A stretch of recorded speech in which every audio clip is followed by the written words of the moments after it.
Hello wonderful time.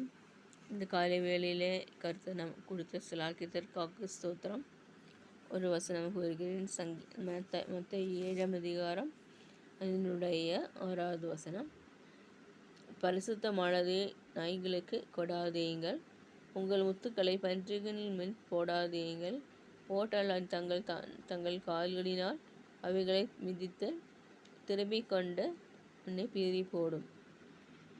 அதாவது நம்மளுடைய முத்துக்களை யார்கிட்டையும் சொல்ல வேண்டாம்.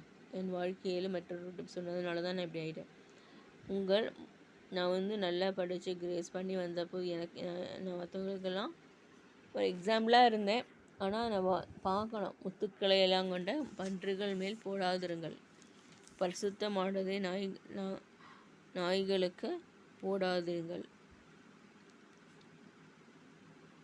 ஆக பன்றிகள் முன் போடாதீங்கள் ஆண்டவர் சொல்கிறாரு. போடவே கூடாது. நம்மளுடைய ஸ்பிரிச்சுவல் மேட்டர், பர்சனல் மேட்டர், நம்மளுடைய சகல காரியங்கள் ஆண்டவரால் மூடப்படுகிறது. அது ப்ரேயருக்கு சொல்லிட்டு சொல்லக்கூடாது. ப்ரேயருக்கு சொல்லிட்டு போடும்போது அவர்களுக்கு இன்னும் அதிகமான ஒரு இதான் வரும். அதனால் ப்ரேயர் பண்ண நம்மளோட ப்ரே பண்ணுங்கள். ப்ரே பண்ணுற பாஸ்டர்ஸ் ஃபாதர்ஸ் கிட்ட சொல்லுங்கள். ப்ரே பண்ணுறதுக்கு வேறு யார்கிட்டையும் சொல்லாதீங்க. அம்மா கிட்ட சொல்லுங்கள். நம் முத்துக்களை பன்றிகள் மேல் போடாதிருங்கள், அவைகள் திரும்ப நம்மளை கொத்த வரும்.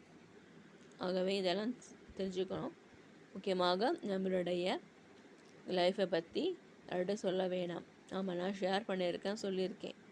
அது வசனத்தை அடிப்படையாக தான் நான் சொன்னேன். அந்த மாதிரி நம்மளுடைய முத்துக்களை காத்துக்கொள்ள வேண்டும். கள்ள தொடர்புகளெல்லாம் முறியணும். எங்கெங்கெல்லாம் கள்ளத்தரம் இருக்கோ இதெல்லாம் ஒரு நாளைக்கு வெளிச்சமாகும். கள்ள தொடர்புகள், கள்ள தீர்க்கதரிசிகள், கள்ள ப்ராஃபிட்ஸ், இவர்களெல்லாம் மத்தியில் தான் நம்ம வாழ்கிறோம். அதில் எடுக்கக்கூடாது. பைபிள் வசனத்திற்கு அலைன்மெண்ட்டாக இருக்கான்னு பார்க்கணும். அவங்களோட இதெல்லாம் கிடையாதுன்னா விட்டுடணும். அதெல்லாம் பார்க்கக்கூடாது. ஆகவே இந்த நாட்களில் நம்ம என்ன செய்கிறோம், லென் டேஸ் இல்லையா, அதெல்லாம் நான் எடுக்க மாட்டேன். நான் பெண்டிகோஸ்ட் எடுக்க மாட்டேன்.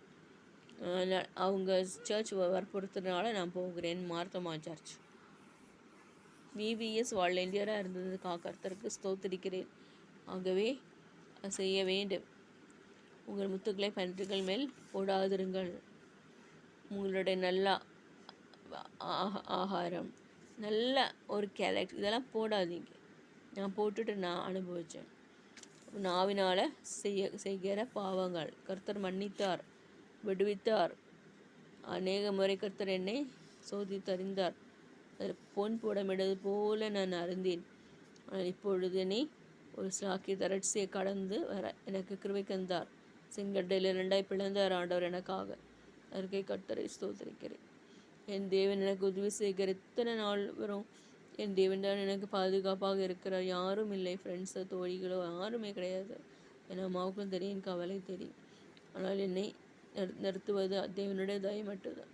கர்த்தருடைய தயவில் நான் இருக்கிறேன். ஆமீன், ஆமீன்.